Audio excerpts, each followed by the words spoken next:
जो सिनेमा है वो समाज का आईना होता है। हम लोग बड़े हुए हैं सिनेमा देखकर और काफ़ी इन्फ्लुएंस करता है सिनेमा पिक्चर्स हमारी लाइफ में, खासकर युवाओं की लाइफ में। आजकल कुछ इस तरह की पिक्चरें आ रही हैं, अगर आप कबीर से शुरू करें, पुष्पा से शुरू करें, और अभी एक एनिमल पिक्चर चल रही है।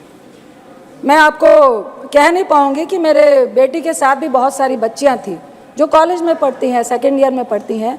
आधी पिक्चर में उठ के रो के चली गई कि इतनी आखिर हिंसा और इतना वायलेंस और महिलाओं के साथ डिसरिस्पेक्ट को जस्टिफाई करना पिक्चरों के द्वारा, मुझे लगता है कबीर में जिस तरह वो अपनी वाइफ को ट्रीट करता है और इस मूवी में जिस तरह से वाइफ को ट्रीट करता है और लोग और समाज और पिक्चर भी उसको जस्टिफाई करते दिखा रही है, ये बहुत ही सोचनीय विषय है।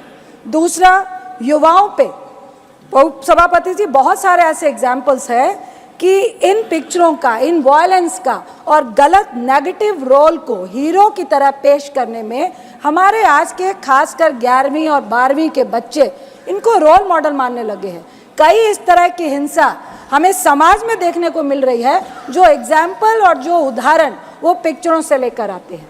तीसरा, उच्च कोटि का इतिहास है पंजाब का, हरि सिंह नलवा का। उसमें एक गाना है कि फड़ के गंडासी मारी अर्जन वैली ने। ये इतिहास को एक गैंगवार में, दो परिवारों की नफरत की लड़ाई में, जिसका बेटा अपने बाप के प्यार के लिए मरता हुआ या बिल्कुल उसके लिए, वो भी जस्टिफाई नहीं कर पाई है ये पिक्चर। और उसमें वो सरेआम हॉस्टल में, कॉलेज में, बिल्डिंग्स में बड़े बड़े हथियार लेकर मारता है और कोई कानून, कोई लॉ एंड ऑर्डर, उसको कोई सजा नहीं जाता है। ये भी हम पिक्चर में जस्टिफाई कर रहे हैं।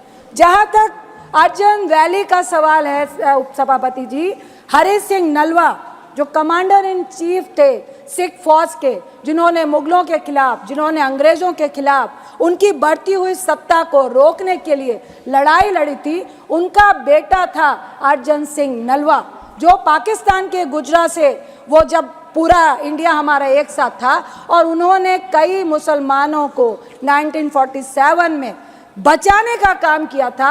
इस उच्च कोटि के इतिहास को आप एक गैंगवार में, आप उस गाने को बैकग्राउंड में दिखा के, जो हमारी धार्मिक आस्था को भी बहुत ज़्यादा दर्द महसूस करवाता है। गुरु गोविंद सिंह जी जो सिखों के 10वें गुरु हैं, वो जब मुगलों से लड़ाई लड़ रहे थे,